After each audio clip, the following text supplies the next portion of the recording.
Broadcasting live from the Business RadioX studios in Phoenix, Arizona, it's time for Phoenix Business Radio, spotlighting the city's best businesses and the people who lead them. Welcome to the latest podcast presented by the Arizona Committee of the Marine Corps Scholarship Foundation. We call our series Honoring Service and Embracing the Future, the Marine Corps Scholarship Foundation, Arizona, a Decade of Dedication.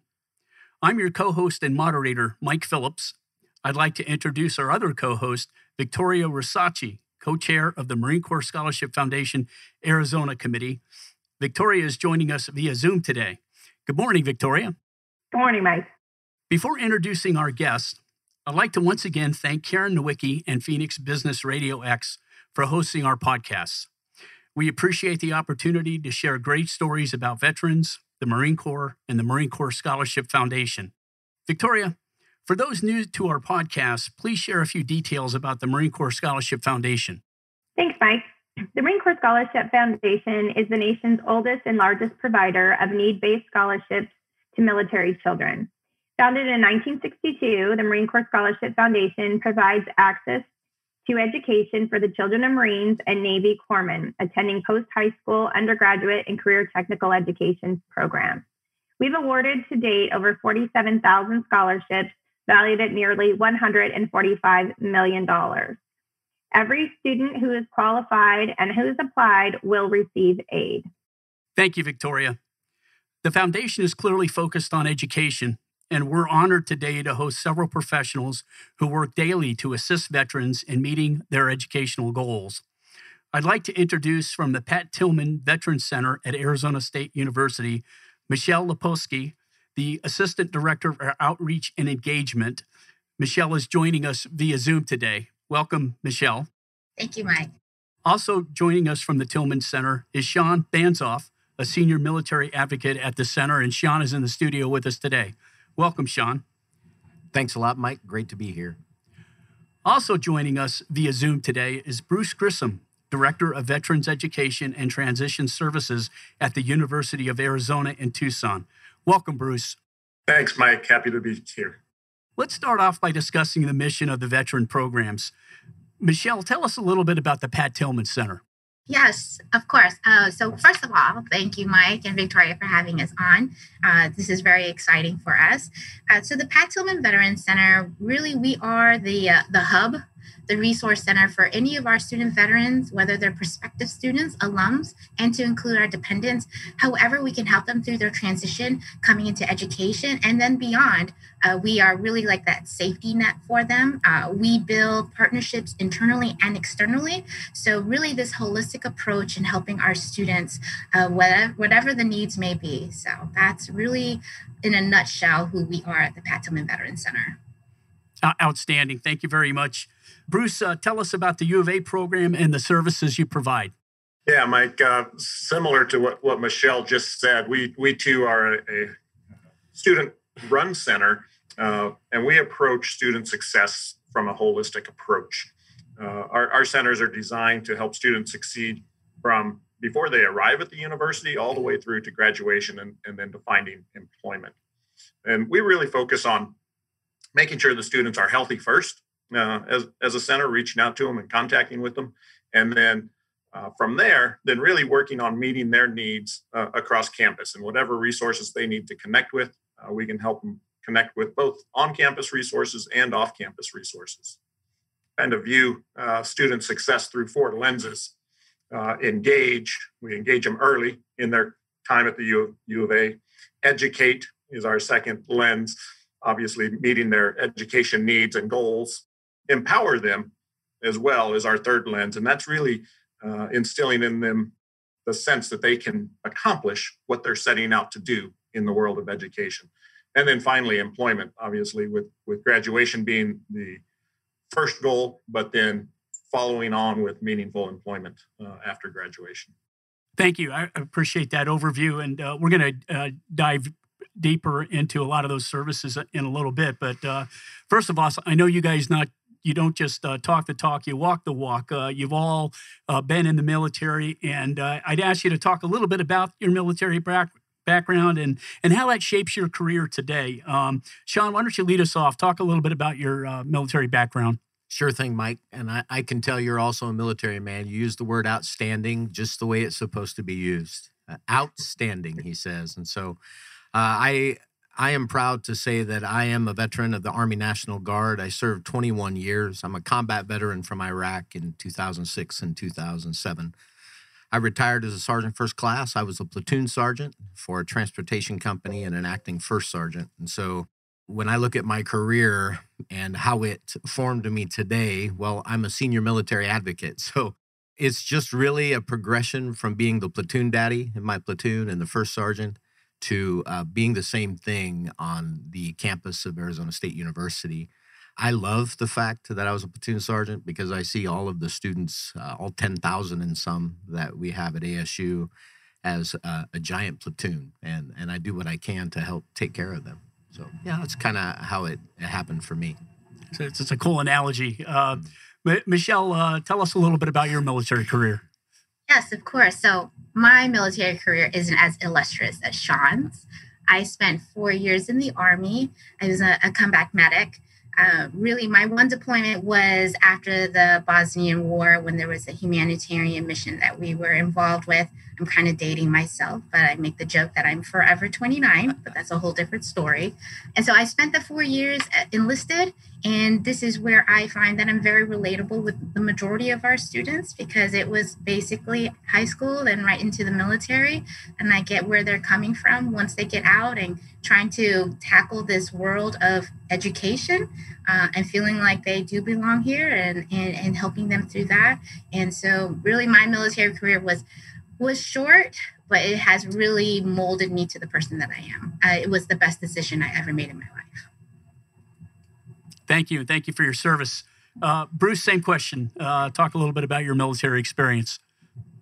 Sure. I'm a Navy veteran, so I'm a sailor who actually started and ended my career in the middle of the desert. And I'm not sure there's many of those around, but I'm a product of the University of Arizona Naval ROTC program. So graduated in 1990, commissioned, was a surface warfare officer in the Navy.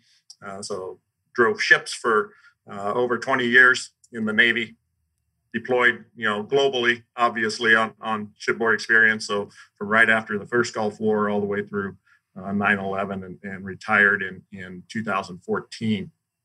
But in 2011, I came back to the University of Arizona to teach at the ROTC program. It was my final Navy job was executive officer of the program there and retired as a Navy commander. And then transitioned and remained on campus and stayed engaged with our student community. That's very impressive, homegrown kid. That's outstanding. And you've all made that transition from the military to the civilian life, and we know that's not easy. Tell us a little bit about that challenges and what adjustments that are required today for somebody who's making that transition. Michelle, why don't you lead us off? Yeah, so I think the toughest thing for me was just missing those that I was with for those 4 years. You miss that camaraderie right away because you're spending 24/7 with these people. And when you get home, it's coming home to people who don't get you, who don't know what you've been through, and trying to build trust and understanding that these relationships, as wonderful and as valuable as they are, it's just not that same as what you had. And so that adjustment was really difficult for me, building the trust again with people that haven't seen me for a while or that I've grown differently. But yeah, definitely the camaraderie was the hardest thing for me. Yeah, I agree. Yeah, and if I could just add in there, Mike, what I noticed, I kind of had a little bit of a leg up being part of the Army National Guard because you have kind of a dual life. You're spending your time in the military. However, you have this ability to work in the civilian sector. It still doesn't matter. It doesn't matter if you're in the National Guards or you're active duty. What I like to say is the transition has almost everything to do with your cultural intelligence. So you spent all this time in this certain culture. Transitioning out, you actually need to build your intelligence back up about the culture you're about to enter. And so I spend a lot of time trying to understand that and kind of go through those things with our students to understand this new culture at higher education. It takes some time. There's hidden curriculum at the university that your normal high school student, traditional student understands when they come into the university, and the military person, they're kind of lost in the sauce, if you will. And we do a lot at ASU to try to help build their cultural intelligence so that they can transition well into higher education. Yeah, I'd agree exactly what Sean said. Some of the transition challenges are recognizing that everyone is different as they make the transition. And even just the three of us, whether it's the length of career or how we serve, Army, Navy, Air Force, Marines, different types of service, different periods of service for sure. So that's one challenge in that there's no easy way to define what the challenge is. But then the other challenge I think I found, and I think I even went through a little bit as well, is finding what that next mission is. For the large majority of veterans, they join the military to serve in that sense of service and end up doing very well in accomplishing a mission. And then as they transition out of the military, often, and I found myself in this boat a few years ago, what am I going to do next? And kind of not knowing what that mission is, it's hard to define and sometimes hard to find. So that's probably a big challenge. Yeah.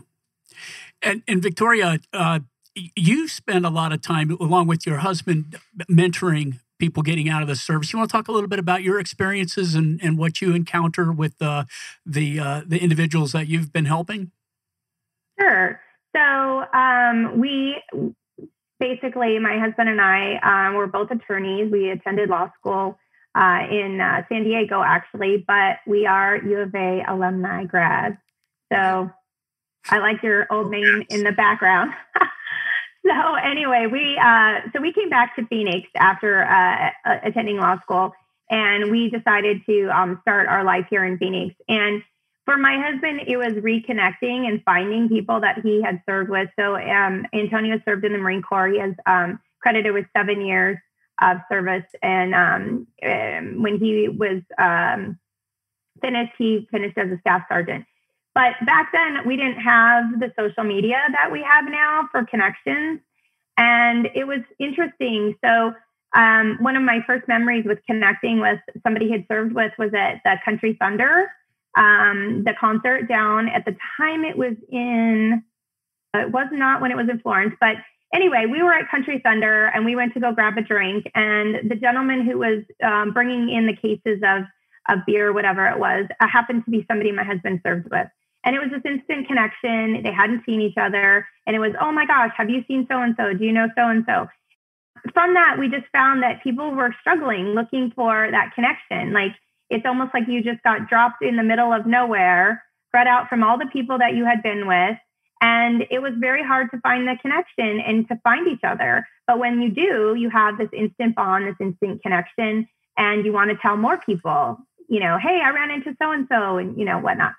So from that, we found that there was just a need for individuals to make connections. And also for my husband, we only hung out with his Marine friends. So the ones that we found that were living in Phoenix, we became very close with. We did game nights with, dinners with, vacations with, family. And that's what you all have been talking about. That's your family. That's the people that you served with. And if you can find them and reconnect with them, you have this amazing bond. So from that, we then just started our volunteer program. So we started volunteering out in the community, meeting people, and my husband just started mentoring as many people that he could find that needed assistance. And he worked at Victory Place, which was in conjunction with ASU's law school, providing services to the homeless and transitional housing. And from that, he was mentoring the service. So there was 2 gentlemen I know very well because they become like family who went through that program, who were attorneys or in training to be attorneys, I should say. They were in law school at ASU and they were volunteering there. My husband was their guide mentor. And so you had to have a licensed attorney with you at Victory Place. And so he would go down and help them with them giving legal advice to the homeless and transitional housing. And then if there were areas that I could assist with my practice area, they would ask for assistance from me, or I would try to meet with the people or guide them into an area that they needed or find them some pro bono assistance. So from that, he mentored many people, but two for sure that we really highly connected with. One was Army veteran and one was Marine Corps veteran. Both have become highly successful and they made a great transition. But from that, to be perfectly honest with you, they needed a lot of help. Both had served in Iraq. Both had terrible PTSD, terrible nightmares, night terrors, just a whole lot of help that they needed. But with that, they had a great mentor, somebody stable, somebody who'd been in practice a few years, and somebody willing to give his time and effort and take those phone calls at all hours and then give them great advice to pass the bar, to get through the bar exam, to what jobs to take. They still call, I'm switching to this job. What do you think? Do you think this would be a good idea? So that was kind of a start, one of the starts for some of the volunteer work we did. But we spend a tremendous time doing a lot of volunteer in the community and finding veterans, finding people coming out of the service, guiding them, trying to get them into educational programs, advising them on their benefits if they're not aware, advising them. The Marines for us is good for our foundation because we tell them, listen, get yourself educated. We'll help get your kids educated. We'll help with a scholarship. It's going to be there. We're from 1962. So use your money on yourself, get yourself educated, get, into the position of the job that you want and leave some of that to us to help with our scholarship for later, for when your kids are adults. Because I know there was a time when people were passing their post 9/11 bill. They were trying to move that to family and whatnot. And unless they had their own education, we encouraged the veteran to educate themselves so they could provide for their family. Thank you, Victoria. You're doing some great work, and so are our guests today, and we really appreciate the fact the university's investing in these programs to help veterans, and it sounds like that you guys are in the right place, doing the right work. Tell us a little bit about the advice that you give a veteran that's leaving the service and maybe exploring higher education. What do you, or just they're just trying to find their feet. What kind of advice do you share with them? One of the things I think down at the University of Arizona we do is, as I mentioned earlier, our center is student run. I would advise veterans that are coming to campus to get involved somewhere on campus. And whether that's at a veteran center, such as ours, where they have the opportunity to interact with others, but there's hundreds of clubs on campus to meet every interest. So people transition out of the service for a number of different reasons. But I would advise them to first recognize the value of their contribution of service to the country and what they're bringing to the campus community that they'll be able to share with others. And then two, more important, I think, is recognize that the campus community is much different than military life. In the military, we're all used to being told where to be, when to be there, and what to do when we get there. And campus environment is much different. You're usually not told where to be, where to go, or when to do it. And that's left up to you. So you have to be ready to face that challenge of time management and self-discipline to make sure you understand your goals. And then if I could piggyback off of Bruce, it's not just recognizing that, but taking ownership of this new mission that you're on. You are the adults. Don't forget that. Sometimes you get caught up, student veterans get so caught up in the student experience that they forget that, who they were, but that they are able to do this as long as they take that ownership of it. And I always stress the fact that they need to see their potential. Don't shy away with what you have, what you learned, your background, the experience. And this is why so many employers want to hire veterans. It's just now that you're at the university, you're going to find your brand. You're going to seek out your potential and find the support so that you can mold yourself into this ideal candidate, that applicant that so many employers want, and that they have to stay diligent with this.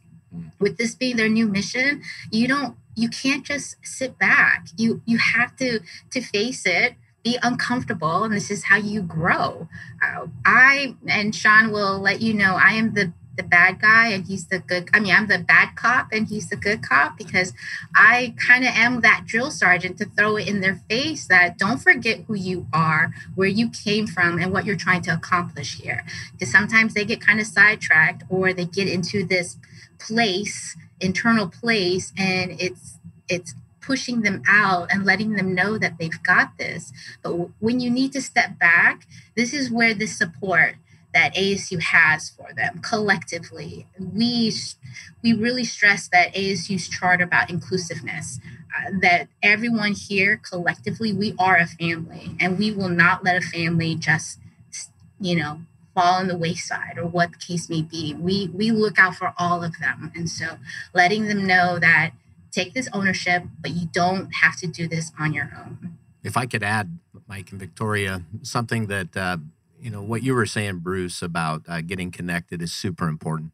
I teach sometimes and train employers about what's some of the things we can get done to recruit some veterans coming out of your university. And I asked them this question: what in your charter, what in your vision statement speaks to camaraderie? And it's a word that's used in military all the time. It's something that we lean on. And so if you're a company, are you actually portraying the camaraderie in your business that would attract a veteran? And it's the same at ASU, and I'm sure U of A, that this family-oriented, you're a part of a team, you're not alone.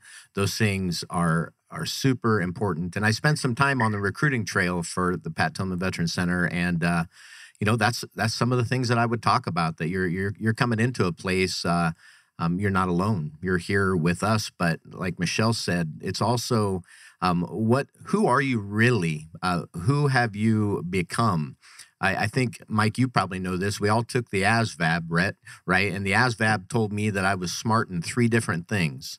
Well, when I left the ASVAB, I thought, well, this must be all I'm good at. But actually, it's all the Department of Defense needed at the time for my score on that test. So new veterans coming in, even though let's just say you're a military policeman, is that really your passion? Is that really what you want to do? Because just because your ASVAB said you'd be good at that doesn't mean that's not where a bunch of your other talent lies. You can be whatever it is you dream to be, and you have that support to do it here at ASU. So I think that's always important as well, is allowing them to open their eyes to something maybe they didn't see before. Oh, and if I could add too, though, that don't just don't be a veteran. You're a student veteran now. That's your role here. But also you have so many identities about yourself. There's so many layers that you can tap into now. You're not in that uniform. So discover who you are and embrace all of it. Like Bruce said, there's hundreds of clubs, the same for here. Explore all of those. Find new interests. Connect with other people outside of that military identity, because there's so much more of you than just being a veteran. There's a taco club at ASU. I always tell everybody, listen, everybody loves tacos. I think they get together once a month and eat tacos. Like, you could get to know a lot of people on top of eating good tacos. Like, join John a club. wants to be the club advisor. I do want to be that advisor, right. Yes. I want to be the taster of the taco club. I mean, nobody should get to go to them without having been tasted That's first, right? That's right. For the record, I went to ASU and I want to go back. I want to join the taco club. I know. You guys are very eloquent. It's great advice, and it's meaningful. And hopefully some guys and gals that are making the transition get a chance to listen to this podcast, and I'm sure you're going to motivate them to do great things. I wanted to touch briefly on, speaking of being alone, how COVID-19 has changed how you guys operate. A lot of people are sequestered. It's not business as usual for the last 11 months or so. What changes and modifications have you guys had to do in your jobs? Zoom. Okay, well said. Yeah. Zoom has consumed us. This is how we've now functioned. Once COVID, and it seemed like everyone was scrambling to figure out to make sure that everyone is okay. We went off and started making calls. We called all of our in-person students. We had our outreach team, which comprised of 30 of our student workers, and they were just calling all of our students, both veterans and dependents, to see how they're doing. That was the first initiative that we did. And then we started having town halls on Zoom every week to make sure that our students can come on, ask the questions that they had, making sure that they're good to go. And we were just very active in that last semester in the spring when all of this happened, making sure that everyone's good to go. And that's just basically been what we've been doing now, just continually checking on them, making sure that we've got their six and that we haven't left them behind, and ensuring that no matter where they are in their struggles through the COVID, that we are taking a very proactive approach and we're being very innovative on the things that we're trying to do. Again, the word of holistic, like Bruce has used, that now Zoom is where we're connecting them with employers, where they can meet the counselors, where they can meet other mentors and peers, and making sure that they don't just burn out with Zoom, letting them know to go outside. Let's do little small group hikes because the weather is perfect right now. And just finding fun ways to making sure that they don't have to just stay at home, really. Yeah, Michelle and I, actually, we like to talk how post-COVID, we're seeing what we would call post-traumatic growth. And maybe you've heard of that, right? So after you've gone through a trauma, you can find what's beautiful in that and try to grow from it. And we've actually grown because of COVID. And what I mean by that is we've always been looking, how can we really have that high-touch concierge service for our ASU online students? Well, COVID pushed us into that in such a way that now it's more robust. It's more robust and students are more excited. Yes, we all get Zoom doom and we get kind of burnt out on this, but at the same time, the opportunities afforded by this, I don't know if it would have ever been afforded prior to COVID. So it's post-traumatic growth, if you will, here at ASU. Yeah, one of the Zoom doom, that's a great phrase.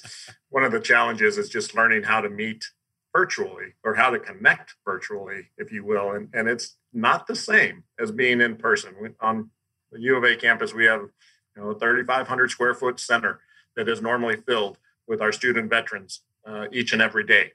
The loss of that has an impact, and we recognize that early on as well. And some of the things Michelle said as well, we're doing as well. Reach out to them by email, by telephone, by social media, any way to connect with them. First, to check in on them and see how they're doing and make sure they're doing well, and let them know that our services are still available, even though they're a different format. And the other impact I think that we saw on our campus as well, and probably at ASU, is the recognition that not all students excel in an online learning environment. And so really being sensitive to where are those needs, who are those students that are really struggling academically, maybe not just socially, but academically, because the method of intaking their course content is different. And so making sure that they connect with the right resources to be able to improve those skills as well. Things have gotten complicated, and it's affected the Marine Corps Scholarship Foundation too. Victoria, you want to spend a couple minutes and just talk about some of the changes that we're going through and some of our planning changes that we're encountering right now? Yeah, so we are obviously on a consistent basis out in the community, raising awareness of who we are, what we are. And normally in any given year, we would be having a gala in May, and we celebrate our students. We have a student reception, which takes place an hour before the dinner. And we go and meet our students. We connect them with our community, and we highlight them, but they highlight us. And it's an awesome experience. They bring a parent with them if they choose. And it's a black tie, gorgeous event that we are able to put together on their behalf and really honoring our students. And then normally we would have our gala, and we have, it's highly attended. We have military personnel that attend. We have uniformed Marines. We have music. It's just a beautiful event to do that. So we're post-COVID or pre-COVID, post-COVID. We're still in COVID. Nobody can get out of COVID. And so our event last year would have been our 10-year anniversary in Arizona as a site location for Marine Corps Scholarship Foundation. So Mike and I are on a committee called the Scarlet and Gold Committee. And for 10 years, we have been bringing a presence, and we are Arizona Strong, telling the foundation who we are and that Arizona is on the map for students, fundraising, and a lot of Marines here in our state. And so we've done a phenomenal job of getting our word out here in Arizona. We're postponing again our event. So hopefully next year sometime we can get together and meet with our students and really put that together as our celebratory event. But in the meantime, we are right now on our application period time. So we opened January 1st for applicants, and we close March 2nd for college and university. So if you know of any students who are children of Marines or Navy corpsmen who serve with Marines, it's time. It's time to apply and get in there and get that application through. So awardees get their notification, I believe, at the end of May, and then the school's funded in August with their award. So we were so proud that last year we finally ticked over and were awarded in Arizona 101 scholarships for our students. They attend 21 different universities and colleges. That's the statistics that we have. And honestly, when I look through it, NAU is kicking our butts down here. So we really have to do a better job at U of A and ASU. I don't know why that is. I mean, but it is. I mean, when I went through each of the students, because we were going to have our event to do a slideshow on each one of them. And every time I had to pull that NAU logo, I was like, where are we, ASU? I mean, ASU had a whole bunch too, but U of A we need to do a better PR job down there. So let's work on that. Yes. Because we can up that number. So the goal that I set, I'm a pretty goal-oriented individual. Mike can tell you, and probably nodding and laughing at me. But I would love to see 150 to 200 scholarships awarded to Arizona students. And so our mission is to get the word out and to get in front of these. So in your case, if you're getting veterans in, some may be children of, but some may have children, or there will in the future who are going to be college, university age. So it's really educating them on who we are and that we are a place for their children to apply. So stepchildren can apply, adopted children can apply. And then if you have any questions, you can always ask me. You can ask the foundation. Our website has great information.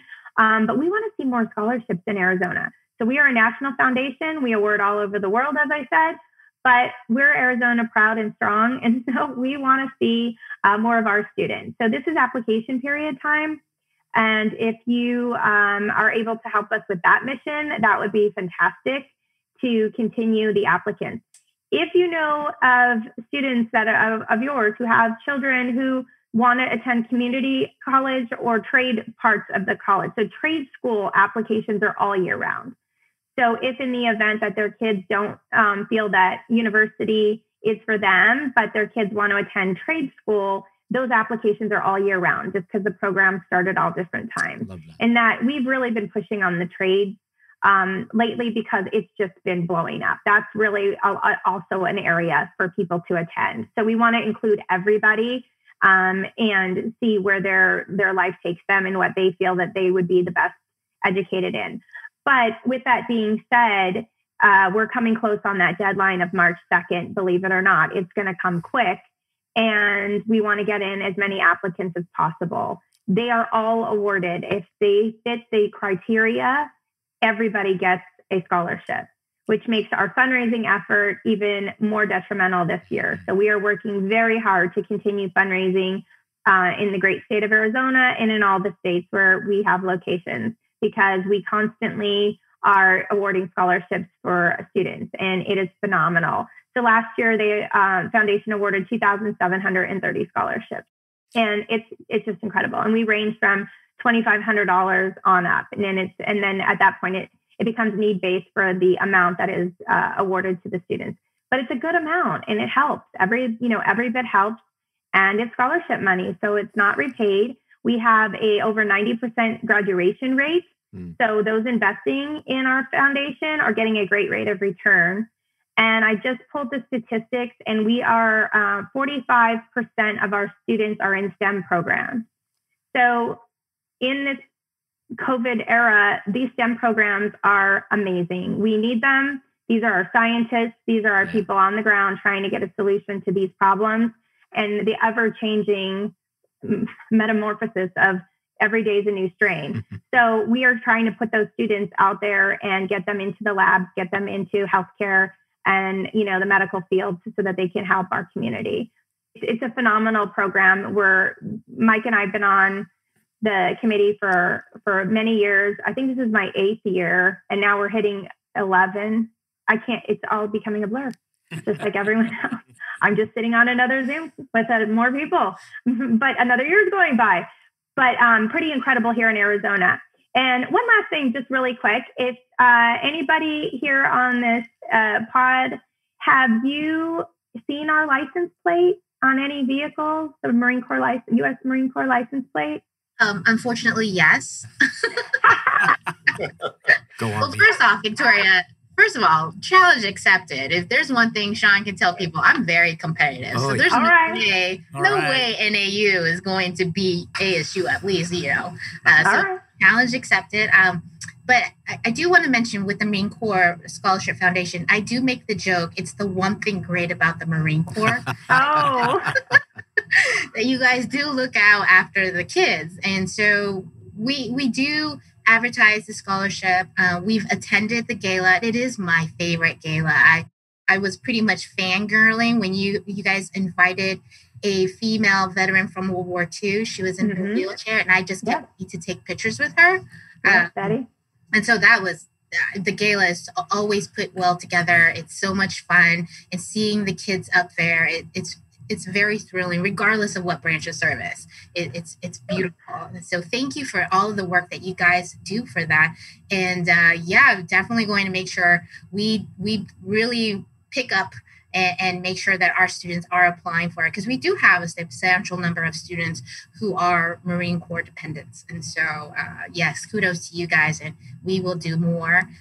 And yes, I have definitely seen the license plate up here in the So that's a charity plate, just so you know, no matter what service. But so that license plate, if you do see it around Arizona, we are a charity plate that we were able to get through the state legislature. So when people buy that plate for $25, $17 goes to the foundation for scholarships for our students, our children to go to school. So it's a pretty amazing thing. And we were able to get that approved in 2015.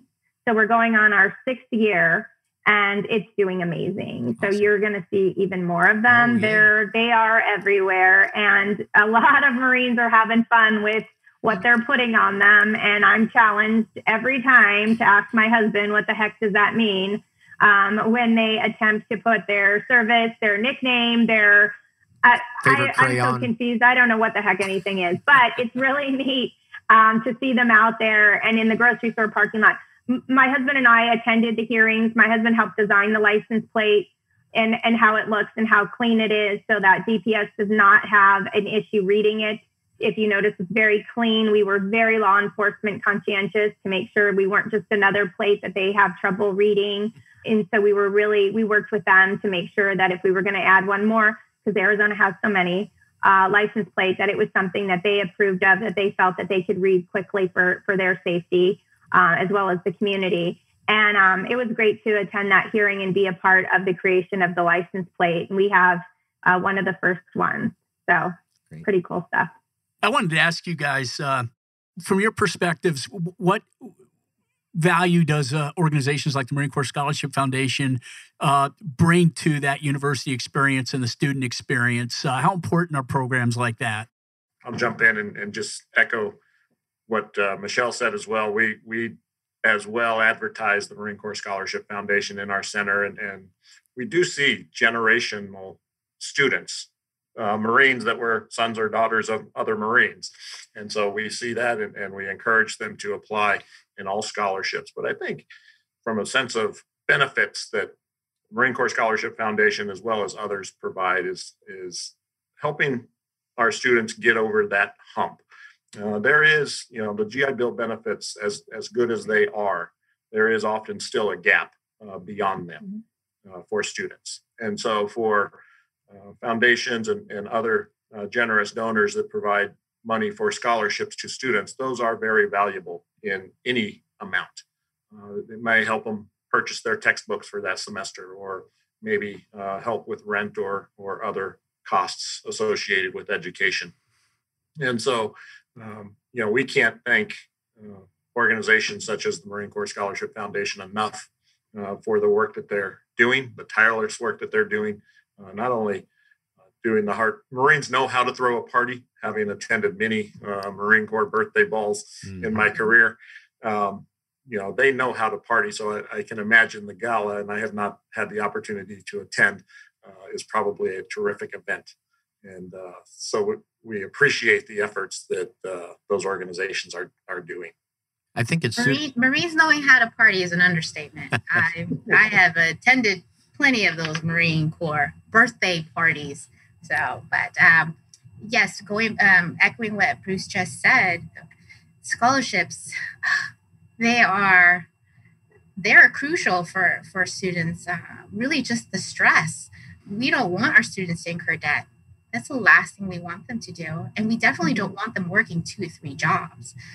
You see that a trend with a lot of our dependents because they don't want their parents to have to worry and stress, but then it affects them academically and personally and just the challenges that they go through. So scholarships, regardless of what the amount is so valuable, not only just for their education, but just their livelihood.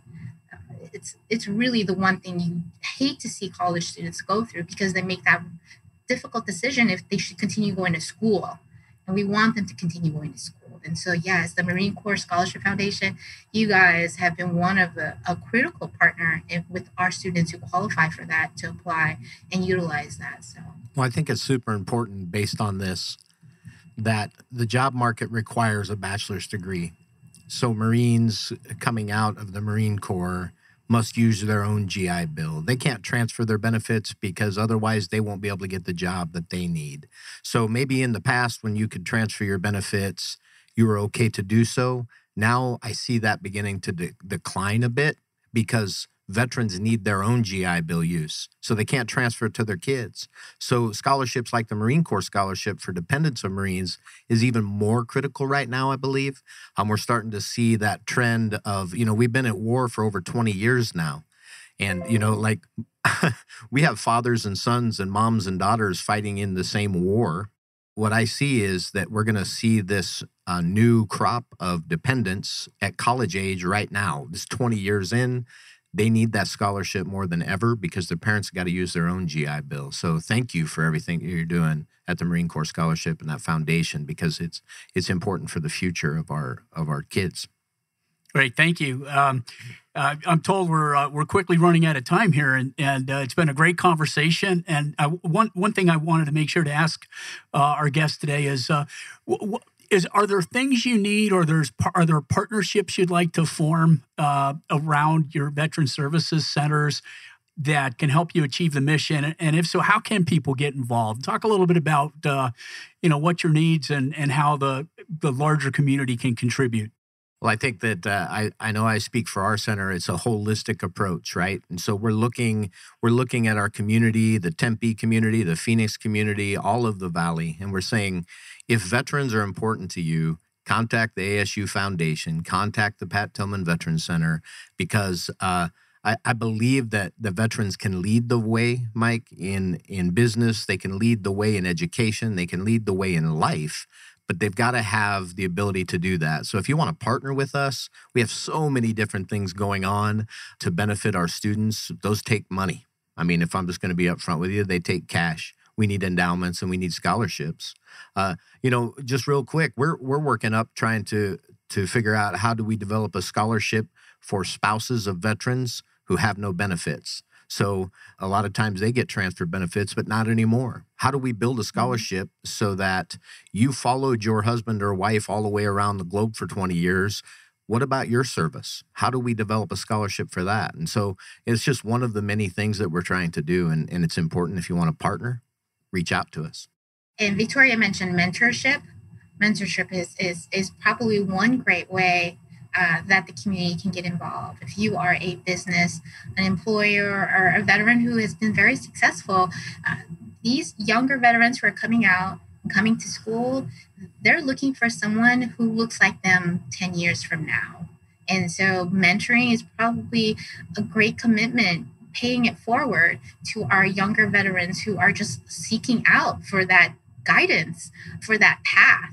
And then showing them what's the possibility so then they can choose that path for themselves. Sean mentioned about the money and helping with scholarships, but for employers too, it's help our students with their brand. Take the time, if you can, to help them with their resumes, with their interview skills, connect with our career services, because really our career services is our partner when it comes to the professional developments of our student veterans. Be involved in that.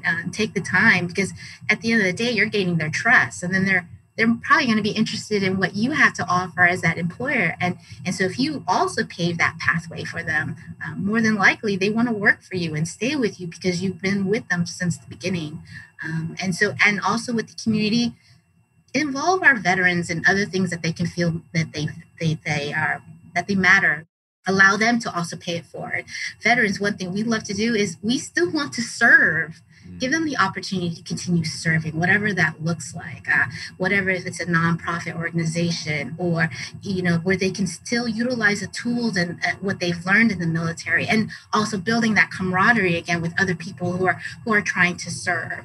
It's not just about giving a hand to a veteran in need. It's also giving them a hand up and making them feel like they are valued and that they are still part of a team. So there's various ways you can help. Yeah, I think Michelle read my notes. Those are exactly the same things I would echo. And what Sean said, the U of A Foundation, we have a Veterans Initiative Fund that people can contribute, and we're doing great things to support student veterans with that. But hiring, that sense of service, many veterans still want to serve in some way. And so companies that are interested in being, and use the term military friendly, it's really two-pronged approach. It's not just hiring a veteran, but it's hiring a veteran into a position where they can fulfill that sense of service that is probably still within them. So there are veterans out there that simply just want to do a job each and every day and go in and do a task. And that is terrific, because those jobs are needed as well. Michelle mentioned networking, very important. What we do I mentioned our 4 E's earlier, and our last one being employ. We partner with our Vets Center, and we call ours our Military Student Connected Center, because we do serve veterans, spouses, dependents, as well as active duty as well. But we partner with our local Student Veterans of America chapter. It's a somewhat separate entity. That has been the mantle that they've taken up, that student organization, is that networking with businesses, those events where businesses are hosted and partners are coming in and helping students with resumes and skill building and things like that. So we have just a great partner, and some of my students work in both areas, both in our Vet Center and in SVA, to make sure we're meeting those needs. So I encourage all businesses to reach out to SVA, reach out to us at the center, to get involved in any way we can. Thank you, Bruce, and thank you to all of our guests today. It's been a great conversation. I've really learned a lot, and I think this podcast will have a lot of value for folks. Victoria, any last words about the foundation and what we can look forward to in the next coming year? Hopefully less COVID. Yeah, well, we are going to continue to build our brand, our message, our mission, get it out in the community. And I hope I report back next year that we awarded 150 to 200 scholarships to Arizona students, and that we're able to put more students in our education system and give them a little bit of assistance with their education. And also it helps our community entirely. So education is the key. If we've learned nothing through this entire last year, how important it is for us to be in these fields, and every worker in every job is valued, from the people, like they say, stocking the shelves, delivering the gasoline, creating the PPP or PPE, whatever. I mean, everything. Everybody is playing a role in all of this. But our education is going to be key in the future. And I think we found the value in that with our scientists, with our doctors, with our medical field, but also with everybody else contributing. And the people who created Zoom, Microsoft Teams, and every other platform we're using to find communication and at least feel like you've connected with other people, because isolation is the worst. Mm-hmm. And so I feel for our students, but also our veterans who serve, who are sitting at home and their only communication is through a Zoom and a video call. So I hope we can reach out and make sure that they're feeling connected and that everyone is getting the services that they need. Terrific. Thanks again, Michelle, Sean, Bruce, for your time this morning and the great conversation. Absolutely. Thank you.